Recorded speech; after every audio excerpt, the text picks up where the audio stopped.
হে Brian, কি অবস্থা সবার? তো তোমাদের জন্য নিয়ে এলাম টাউন হল 11-এর আরও একটা ভিডিও। তো চলো আগে এয়ার ডিফেন্সগুলো ধ্বংস করি। তো সর্বপ্রথম একটা আর্থকুইক স্পেল এবং দেব দুটা লাইটিং স্পেল 2। তো দুইটা এয়ার ডিফেন্স, একটা এয়ার ডিফেন্স ধ্বংস করলাম এবং আর একটা এয়ার ডিফেন্স ধ্বংস করবো। চলো, তো একটা আর্থকুইক স্পেল এবং দুইটা দেবো লাইটিং স্পেল 1 আর একটা 2। মিনিয়ন পিন্সও একটু ড্যামেজ হয়েছে, যেটা দেখে আমাদের খুব ভালো হলো। মিনিয়ন পিস সমস্যা করতো নয়তো। তো একটা আর্থকুইক স্পেল এই এয়ার ডিফেন্সের উপর, আর একটা লাইটিং স্পেল আর একটা লাইটিং স্পেল। তো চলো, যথেষ্ট এয়ার ডিফেন্স ধ্বংস হচ্ছে এবং এখানে এই এয়ার ডিফেন্স ধ্বংস করার ক্ষেত্রে আমরা ব্যবহার করব কুইনকে। তো কুইনটা জায়েন্ট আরও সঠিকভাবে আমাদের ব্যবহার করা লাগবে।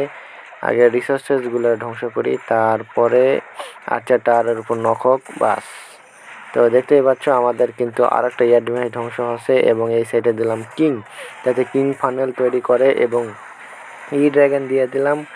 ই ড্র্যাগন দেওয়ার কারণ হচ্ছে যার যেন ড্র্যাগনগুলো স্প্লিট না হয়। তো দেখো, ড্র্যাগন কিন্তু স্প্লিট হয়নি যথেষ্ট ফানেল তৈরি করার ক্ষেত্রে। ই ড্র্যাগনের উপর সিঙ্গেল ইনফিনিটর হামলা, ই ড্র্যাগন বাঁচবে না।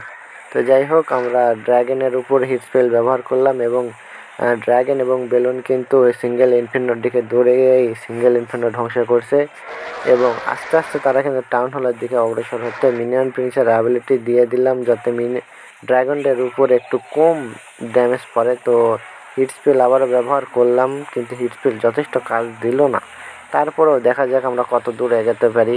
তো আমাদের ড্র্যাগন স্প্লিট হচ্ছে এবং স্প্লিট হলেও সমস্যা নাই, কারণ ভয়ঙ্কর ডিফেন্স বলতে বর্তমানে খালি আর্চার টাওয়ারে আছে, যেটা অত সমস্যা করবে না ড্র্যাগনের ক্ষেত্রে।